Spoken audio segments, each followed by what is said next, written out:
every situation and seeks our good, and seeks our good.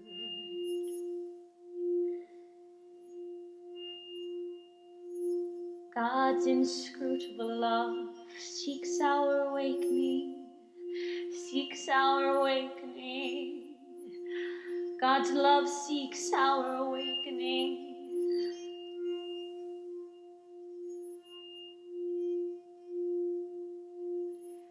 It's true, since this awakening implies a kind of death to our exterior self, we will dread his coming in proportion as we are identified with this exterior self and attached to it. But when we understand the dialectic of life and death, we will learn to take the risk implied by faith, to make the choices that deliver us from our routine self and open us to the door of a new being, a new reality.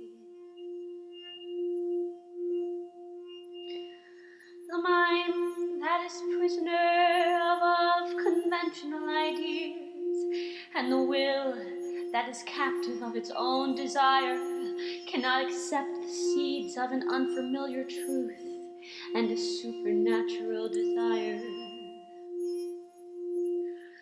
For how can I receive the seeds of freedom if I am in love with slavery?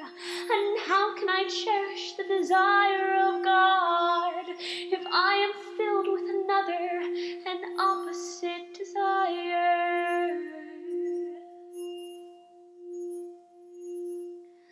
God cannot plant his liberty in me, because I am a prisoner and I do not even desire to be free. I love my captivity and I imprison myself in the desire for things that I hate, and I have hardened my heart against true love. I must learn, therefore, to let go of the familiar and the usual and consent to what is new and unknown to me. I must learn to leave myself. I must learn to leave myself.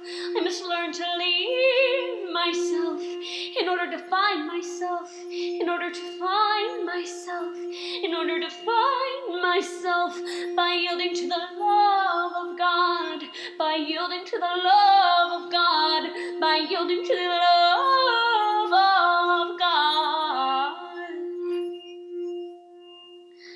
If I were looking for God in every event, in every moment, would sow in my will grains of his life that would spring up one day in tremendous harvest. If I were looking for God, every event and every moment would sow in my will grains of his life that would spring up one day in tremendous harvest, in tremendous harvest, in tremendous harvest.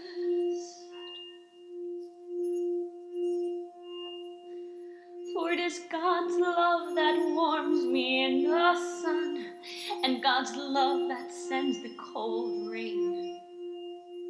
It is God's love that frees me in the bread that I eat, and God's love that feeds me also by the hunger and fasting. It is the love of God that sends the winter days when I am cold and sick, and the summer days when I labor and my clothes are full of sweat.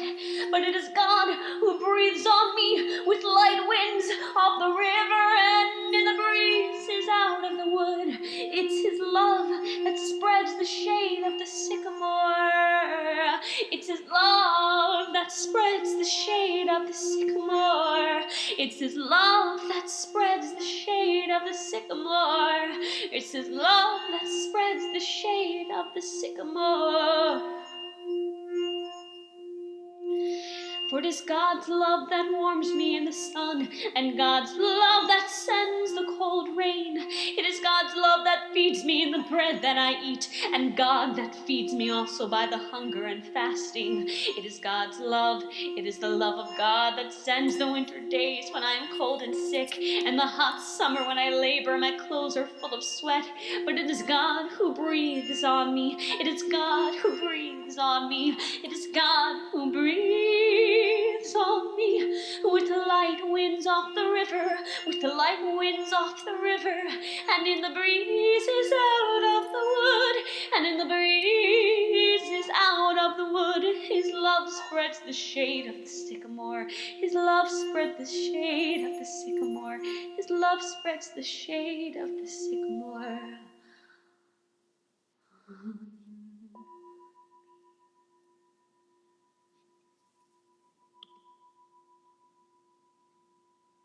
Amen.